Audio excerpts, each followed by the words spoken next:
Everybody, thanks for watching and thanks for taking the time to purchase and support. I'm known for really getting into the Bible. Most of the videos I post has to do with the Bible and biblical religion, but it's a lot that people need to understand, and it's really tough to get it all into one video or a series of videos because there's so much and there's so many different levels to the Bible. Whenever you want to speak on one topic in the Bible, you have to be prepared to make multiple, like 3 or 4, because every story or parable in the Bible is basically talking about multiple things. It's very confusing, and it's riddles, and it's allegorical stories, and it's talking about multiple things. Most people will never get it. Religion is basically designed for people to accept, to be told, and to accept blindly without any proof. And preachers, of course, we're much older now. They wasn't taught the correct way to teach the Bible, one, let alone the true history and validity of the book itself. So the parables is real esoteric and they're deep. So who is God? Again, you need to understand God is a man-made word and term. It's just that simple. It's something that Europeans made up. But who is God? And we're told the God of the Bible is God, the God of all, the God who created everything. So we have to look at this God in the Bible, and that's really what this is about, for you to understand what's being said and how deep it really is, because it's super deep. Who is the God of the Bible? Who is this dude? And if you follow my videos, we got into this a little bit, but not as deep as we're going to get into this video, on this level. But you have to look at so many different things and what the Bible is talking about and how things are worded to see who they're speaking to. Like, who exactly are they talking about? You have to understand when the Bible is talking about different people, multiple people, but it reads like it's talking about the same people. It reads like it's talking about these same people and it's the same story, but it's giving you multiple people. See, religion, the Bible, and the way it's been taught has your mind locked in a time, in a place, fictional. Supposed to be real, but it's fictional. We can't say for sure the Garden of Eden existed and where this place was. We can't say for sure where these Hebrews were supposed to be during this time. They give it a name that's supposed to be a name we should know, like Israel. But, we didn't get the name Israel until we start getting biblical stories. So you have to know, what is it talking about? What's going on? Get your mind out of this whole timeline, story, this place we can't prove exists. And we know it's supposed to happen long ago. But the thing is, we got to remember, King James Version, what we know about the Bible, for the most part, for everybody, especially in America, comes from the King James Version, which was written between 1604 and 1611. So we're talking about a book that's written after the fact, long after the fact. And then when we go back to the manuscripts, the earliest ones, we see it is completely different. It's a lot different. So we have to keep these things in mind and remember that different Bibles, when they gave us the older versions, they were given to take care of the people who existed during a certain time. So even after we get the, Vetus Latina, the Latin Vulgate, or what have you, and then we get, John Wycliffe and John Huston giving us English Bibles, and basically the kings after this, the Bishop's Bible, the Great Bible with Henry VIII and Queen Mary. These are 4 different times. The Protestant book, the book against the Protestants, the book against Rome, the English Bible, so on and so forth. Different times, different people, different things they wanted to convey. Now, if we start to go back and compare the Bibles, you'll see the difference. And it's just something that, people don't have the time to do. But there's certain passages you can go through and see what they're talking about. Like if you go to the, original King James Bible, remember there is no J's. So it's going to be spelled different. And I showed you guys with Codex Sinaiticus that you're not even going to find Jesus, full name in there. So this changes everything. So we have to understand this book is put a certain way for certain times and certain people. That's important. And it's going to help us as we go along because we need to understand and identify who these people are. And when you begin to understand, you see clearly. When you understand esoterically what it's giving you, the Bible is clearly separating black and white. And that's the thing. Remember, they're not definitive about who was black and who was white for a reason. It's a part of the esoteric understanding. And it's going to make a lot of sense now because you have to think, why not just make that clear? If you understand how the future is going to be and how this generation is going to be, you understand black and white is important. So they're giving you this esoterically. So let's go here in Genesis. This is Genesis chapter 11. This is important. It says, and the whole earth was of one language and of one speech. And it came to pass, and they journeyed from the east, that they found a plain in the land of Shinar, and they dwelt there. And they said one to another, go to, let us make brick, and burnt them thoroughly. And they had brick for a stone, and slime they had for mortar.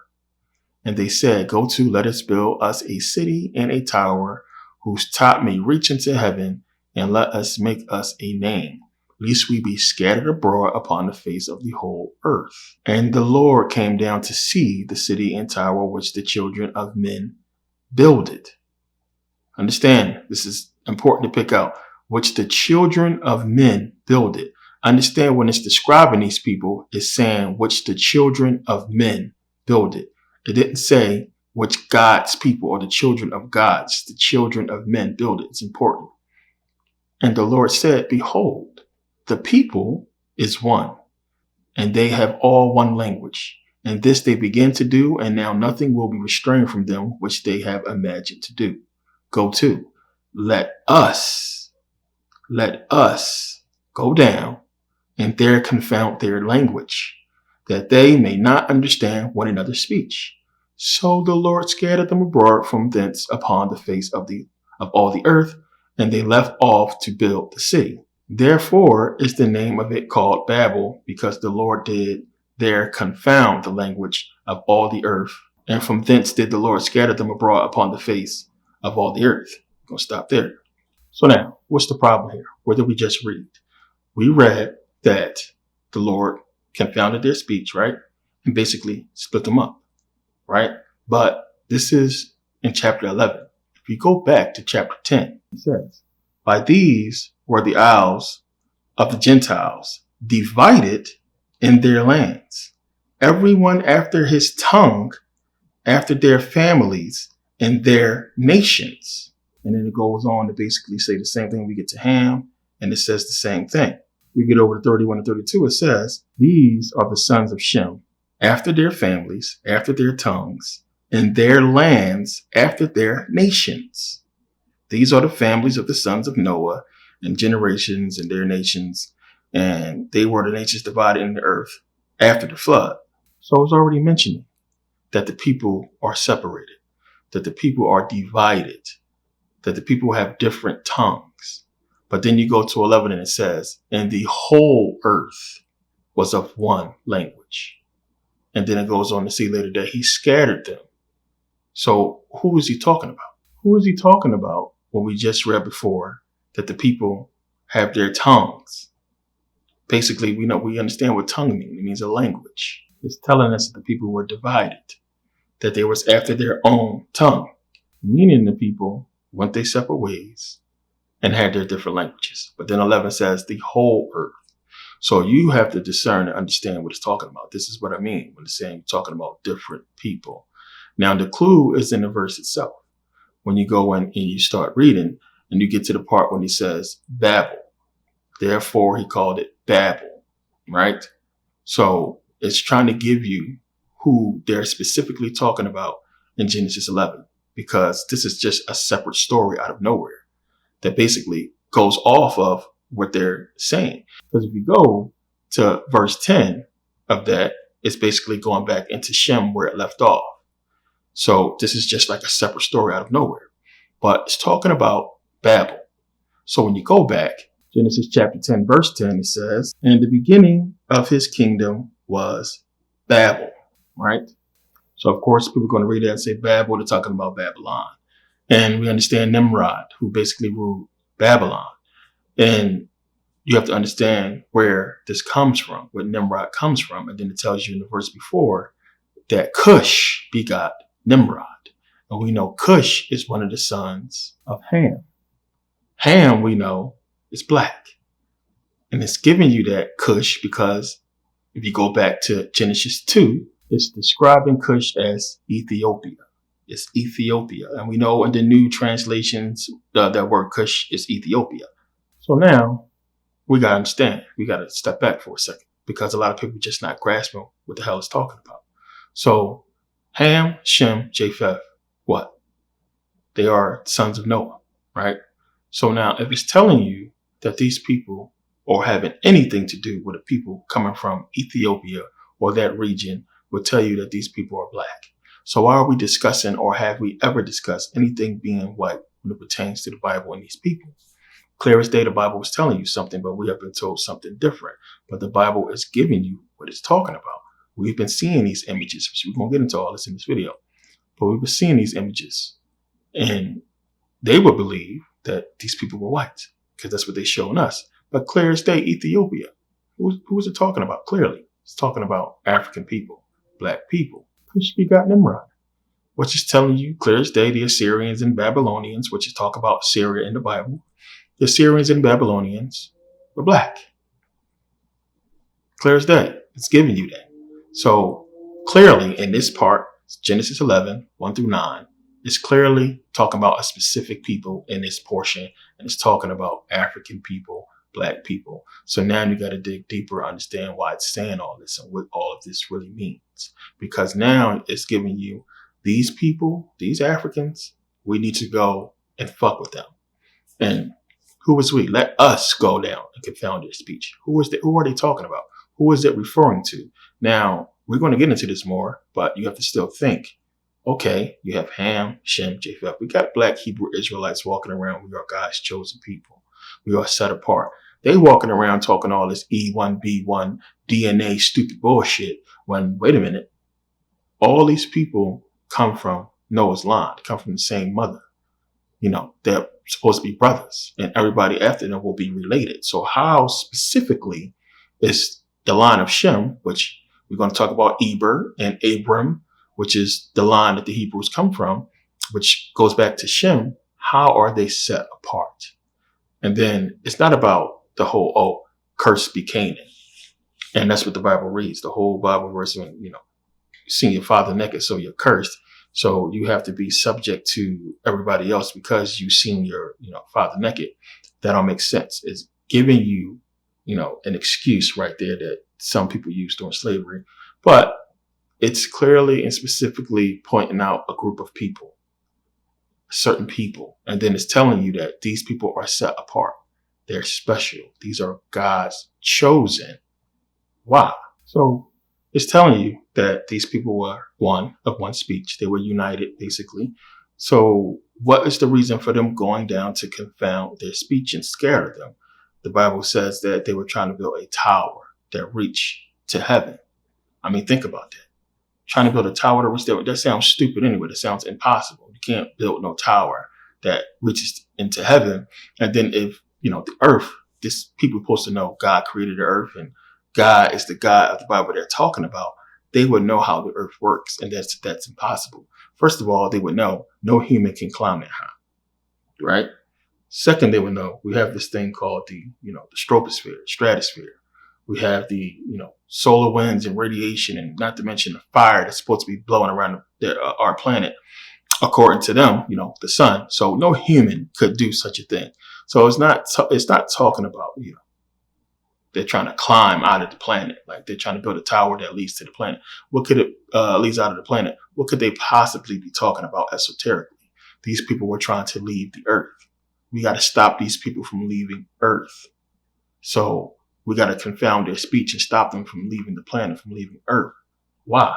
And this is a much deeper part we'll get into towards the end of the video. We'll come back to this because you have to think about that. That's something we can't just overlook what it's saying. So clearly, of course, you'll look at it and say, well, if they related and it's telling us that Ham is black, they all must be black, which is why the black Hebrews are saying, well, Hebrews is black, lost tribe was black. So they all must be. And then we understand that, everybody else came from us. But again, it's still giving you a specific people. Now, we know out of Shem, we still get white folks. And this is supposed to be how they will look at it, who the Israelites are, them. And just like how it says in the Bible, you have Cush, Ethiopia, we know it's black. We know, out of Cush, we get Nimrod and we get Babel. So just like how Canaan or how Ethiopia is Cush, Canaan we know is Israel. And same thing, black. So even before they even got there, this is black people. So when you start to understand the story, and then we find ourselves into the whole Exodus story, and then you have the ancient Egyptians ruling, obviously Egypt, and these people are supposed to be enslaved in Egypt. They're ruling Israel, obviously the ancient Egyptians. So it's to get you to understand, hey, we was already here. There are people here already established kingdoms. And then somehow, supposedly we get these Hebrews captive, right? But again, we'll come back to this. They're talking about specific people. So it's clearly giving you these people. And then now we get to the separation part, as I said. You see Shem and everybody that comes out of this. And we have the black Hebrew Israelites to tell you, well, again, like I said, Shem is where the Israelites come from. But they're clearly showing you that all these people was black. See, they can't fathom what it's actually saying. They're saying clearly they're all black. Now, as I said before, like the black Hebrews are on point as far as this whole race thing and understanding what that's talking about. Clearly, they were all black. They had to be. And they're telling you this with the whole Ethiopian connection, telling you this, everybody was black. But out of this specific group of black people, we get everybody else because we know everybody comes from us. So they're saying out of Shem, comes everybody else, white people, Hispanic, so on and so forth. And this is just basically getting in line with what I talked about before, how they colonized and went out and mixed in and everything like that. It's saying these are the Shemitic people, right? Esoterically telling you this in the Bible. So again, according to their whole, myth or, story, they believe that out of all the people that came out of Ham, Shem, Japheth, you have Ham, African race, we're cursed. Everybody else is cool. We're cursed. But then you have to factor in the fact that, if this is African people, look at what happened to us in real life. To try to fit and make this curse fit, look at what it's saying. And remember, these tribes and people who would go out and kill and take their stuff, we're talking about African people. We're talking about their own family when you really understand. So again, when we go back into the Bible, when we look at Genesis 10, 15 through 18, and look at what it's talking about, look at the people, the Girgashites and the Hivites.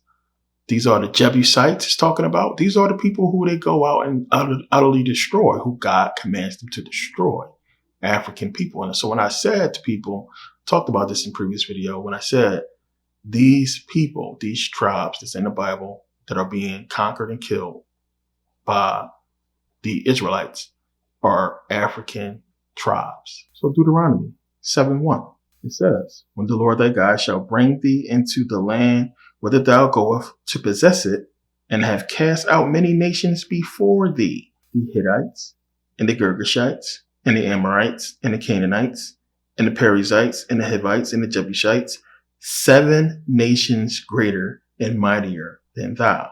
Deuteronomy 20:17 through 18, it says, but thou shalt utterly destroy them, namely the Hittites, and the Amorites, and the Canaanites, and the Perizzites, and the Hivites, and the Jebusites, as the Lord thy God hath commanded thee, that they teach you not to do after all their abominations, which they have done unto their gods. So should ye sin against the Lord your God.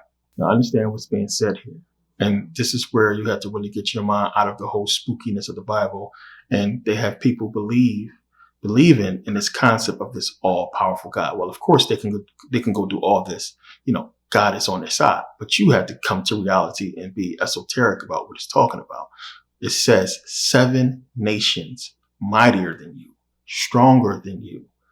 The ancient Egyptian empire is the greatest empire we have seen in recorded history. We haven't found a civilization that did what they did, and we copy everything they do, and everybody around the world has used what we see there in Kemet, even the Chinese. So ask yourself, we're talking about a people, these Aryans or white folks, how could they possibly come down from the cold having nothing, not knowing how to do anything, and conquer the greatest civilization that we know of? How is that possible? How could they come up with a plan, execute it flawlessly? It goes unimaginably perfect, and they do exactly what they set out to do and take away the empire we built. How are they able to do this without no power structure? They obviously had a power structure. It's obviously somebody at the top. And this person at the top is God. Now, I've been showing you that the Hebrews in the Bible, the Israelites, are really the Greeks. We talked about this in a couple of videos. Talked about the book Hebrews, Greek. Talked about a bunch of things. But I've been showing you that these people are the Greeks. In the stories that they're talking about going out and conquering, we know they're talking about themselves and what they did. Now, the Jews claim that they were enslaved in ancient Egypt, held captive and forced to work against their will, so on and so forth. But again, the only people we find to fit this as anything, involving the Egyptians, who was the closest to them? It was the Greeks. The Greeks lived amongst them. And the Greeks was the only one who was in Egypt. But were they slaves? They wasn't slaves. They were citizens. They were allowed to live there. They were being taught and trained by the ancient Egyptians, which we have Thales and Aristotle attest to this. Herodotus attest to this. We were going into Egypt. We were learning. They was teaching us stuff. The mystery schools, so on and so forth. It wasn't that anybody was enslaved there because, like I said, Herodotus would have talked about it. So clear as day, the only people who could have been coming out of Egypt is the Greeks. So look at where everything changes. So when the Israelites come out of Egypt, their story starts. Everything changes for them. It's the same thing with the Greeks. When they come out of Egypt, everything changes. Everything starts with them as far as them building the empire that they built. So we got to think about it. And it's going to take a conscious person to really grasp what's being said. Let my people go. God saying it's my people, the people of Israel. Let my people go. Right? So clearly, it can only be speaking about white Greeks. Talking about white people. Let my people go. Ham, Shem, Japheth. They are all the sons of Emzara and Noah. Emzara is their mom. And they all came from the same mom. They should all look alike. How is these people your people and not everybody your people? And we're told today, of course, God loves all. Everybody is one, so on and so forth. But these specific people, it's saying, let my people go. These are my people. They're chosen, set apart. What's setting them apart? They're white. Not in the biblical sense, but esoterically in the Bible. Not in the biblical sense. It's not saying in the Bible that these people are white. Esoterically, outside of it, is giving you white people, plain and simple, being set apart. And I showed you guys what these Jews look like when you see them. Psalms 103. Showed you this in the last video. The Lord himself is God. Know that it is he who has made us. But didn't he make everybody? We didn't make ourselves. Know that we are his people. It's saying, out of black people, I made you white. Who runs the world right now? The Jews. But they're just hiding behind this whole Jewish thing. There's no such thing as a Jew. It's something they created to hide behind. It's really white folks. So again, like I said, when I showed you the Jews at the White House, just look behind the beard. So white people. And again, as I talked about, when you go to Israel and look at the people, they're just mixed with the Arabs. All the same people. All Shem or Shemitic will be considered Shemitic. which would be anybody that's mixed in with white folks. The trick is these black Hebrews are being confused because they know, well, of course, had to be black because Ham was clearly black. And he's just cursed. But they giving you DNA and all kinds of stupid shit. But wait a minute, they brothers. Came from the same mom, same dad. Right? But they don't see the esoteric part of it where it's saying, no, we're talking about these specific people, white Jews, white people. They went in the world. And again, look at the story in the Bible. Go out, kill these people. And then we read, they start dividing stuff. I remember 1 Samuel, 2 Samuel, so I put out the Bible series. They dividing stuff up. We're going to go out, kill these people who did absolutely nothing. There's no Bible around to tell them to live and follow God, which is telling you that this is something different. Even the Bible tells you, don't serve their God, meaning that there's multiple gods. Notice how in the Bible, when it's describing God, it's talking about human traits, jealousy, anger, vengeful, that God makes mistakes. You have to understand, 1 minute he's all knowing, 1 minute he doesn't know anything. He can't tell what's going to happen. He's telling people to go do stuff that he could do easily. The next minute he's sending an angel down to destroy. What is it talking about? Is this a human or is this a God? Somebody with powers. And they're not clear on that because they want you to be confused. And I gave you guys this understanding that it must be. So if they have a God, then who is this God of Israel? Who is this God? Who are you? I'm the Lord, your God. You don't mess with their God. But we look at what happened. Exactly like in the Bible. They went out, conquered our land, took our stuff. They're on top. And it's giving you this story to get you to understand what took place. And then if you look at it biblically and then start to trace history, it starts to look like, well, wait a minute, maybe the Bible is right, because that's what we see. You have to understand how to read the Bible and know when it's talking about, multiple people. Understand it esoterically when it's talking about multiple people, multiple gods. It's multiple things that a lot of these stories, as I said in the beginning, is talking about. Genesis 1 is not esoterically giving you, the soul, consciousness, or what have you. It's giving you the first creation, the first people, us, plain and simple, children of the sun. God is the sun, going to make you in my image. That would be us, the black woman. And it's giving you that first creation, real people. And then this is why the confusion is there, because then we have Adam and Eve. And then, we are told they're the first people. But you have to understand, who is it talking to? Now, if you're reading this book, and let's go back in the day, of course, white folks. And, as we've been shown, when they would read, Genesis, they would see Adam and Eve as being white folks. And then how was Adam and Eve made? From the dust of the ground, from the rib of Adam. But we understand esoterically, as I broke down what this is talking about. But it's giving you a creation, a creation. And when it says, there is no man to till the ground. And then the Lord said, I'm going to form man from the dust of the ground. Before, television was ever created, the person who invented television didn't say, I'm going to invent television. There was no such thing as a television. So how can you say I'm going to invent a television when you ain't even create one yet? It doesn't exist. And you don't even know what you're going to call it. You know what I'm saying? So you can't say, I'm going to invent a Bentley. A Bentley don't exist yet for you to say, I'm going to invent a Bentley. So when you say, let us make man, or I'm going to make man, I'm going to make man from the dust of the ground. There's no man to till the ground. Implying what? That man already existed. Men have already existed. So I'm going to make a new man, a different man. And I'm going to have him do my bidding. Right? Understand what it's trying to tell you. You go in the garden. Don't touch these trees. Do everything else. Don't touch this stuff. This is all esoteric stuff it's giving you. And it's going to be hard for people to accept. But you have to look at history and what we know. We've been here for hundreds of thousands of years. Then this happens recently as it relates to the world.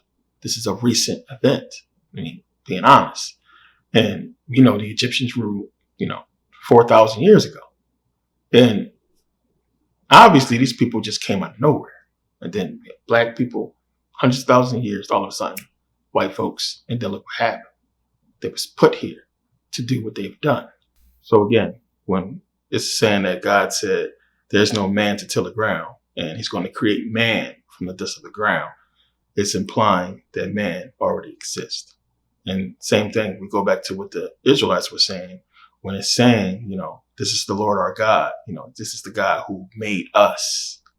It's talk about the same thing. We were made separately. Man already exists. We are a different type of man that was made, created. So then we go back to the garden. And again, Garden of Eden story is amazing. We got to look at it. So we have, the tree of the knowledge of good and evil. They eat off the tree. They're kicked out of the garden. So it's the same thing. The same thing that God was trying to keep them from with the Garden of Eden story. It's the same exact thing he's trying to keep the Israelites away from later on. It's the same thing. So think about it. If the Hebrews go in and follow the gods of the, Gentiles and the Girgashites and the Amorites and Jebusites and what have you, what would happen? They would know what? Their gods. You understand? Same thing that the serpent told them. So basically saying, well, wait a minute. If they go in and follow these black folks, they're going to know that they are gods. They're going to know who the real God is because it's not them. It's not the God that they're following. And you have to get your mind around the whole spooky story of God having his powers and superpowers, shit that you're never going to see. But understand what it's talking about. Because if he had all this power, he wouldn't need them to go in there and lay waste to these cities. He could just do it like that. Or send an angel down, which is another thing we're going to get into in another video. You understand what that is, what that power is coming down. What is it talking about? You got to understand, what it's talking about is what possibly happened back then. And if you have these people come from out of nowhere, they don't all know what's going on, these white folks, Aryans. And then you have black people who have cities. They're doing so much spiritually and physically. And we're teaching them everything. And the civilization, the white people, they see this. They understand, well, these are the people. They know everything, Whether or not they understand that they mutated from them, doesn't matter. They're looking at them differently. And it's somebody there. Because think about it, the Bible way and the real way. Somebody is there saying, no, don't follow what they're telling you. But then you have the higher ups going into the mystery schools learning this stuff. But then they're saying esoterically, they're telling them, don't follow this stuff. Don't listen to them. Their gods are bad. Don't listen to this stuff. But of course, the people are like, what you mean don't listen to them? And it's giving you exactly what we see in the Bible when you understand that, if the Hebrews were really dealing with the actual God who created everything, why would they disobey? Think about it. There's no way in the world. It can't be us. We wouldn't disobey. Why are they keep disobeying in the Bible? And then they're going back and they're following these other gods who must be real, who must exist and must have power. Because if they didn't, they've seen the true power of their God. Why would they go and worship Moloch or any other god and understand who he's talking about esoterically, which Moloch would be a bull. Osiris is a bull. Don't go and mess with these Egyptians. Don't go and mess with these Amorites and these people that come from the line of Ham, which would be black people. All of those tribes they named, black folks. And what do we also see? What happened? Didn't those Hebrews go and mix in with the Egyptians? Didn't they go and mix in with these other tribes? Yes. Also giving you the creation of the Arabs and other people, other races is trying to allude to. This happened. They went and mixed in.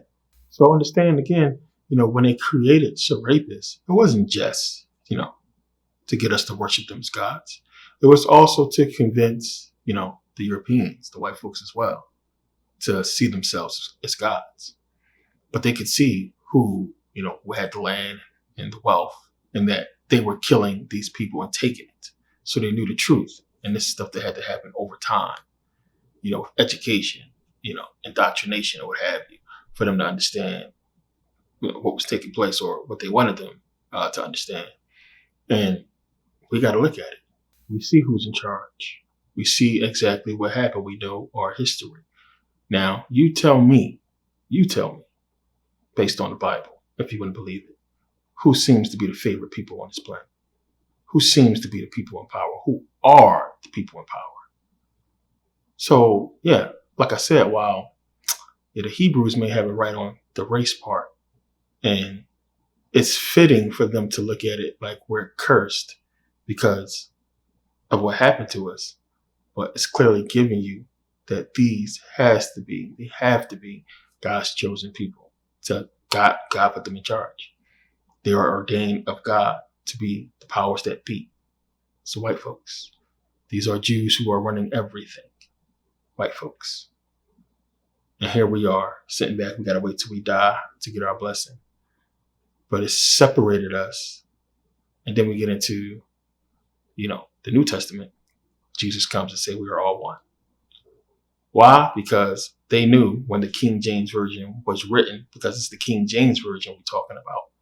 Forget 2,000 years ago. We don't know about the first century Bible and Vetus Latina, Latin Vulgate, what that actually said. Codex Sinaiticus, I showed you, Jesus' name is not even in there. So we could take the abbreviation theory or what have you. It don't matter. We know the King James Version is different. So Jesus saying, after they won, they conquered everything, they have everything. In 1611, we're enslaved. Okay, let's give them Jesus then. This is a whole nother new way to enslave them. A new way that we can put out our plan. And understand this. If you don't know history, you're never going to figure this out. If you don't understand esoterically, anything about astrology or anything about the Egyptians or what have you, stuff I talk about, you would never be able to crack this code and do what we've just done in this video to understand.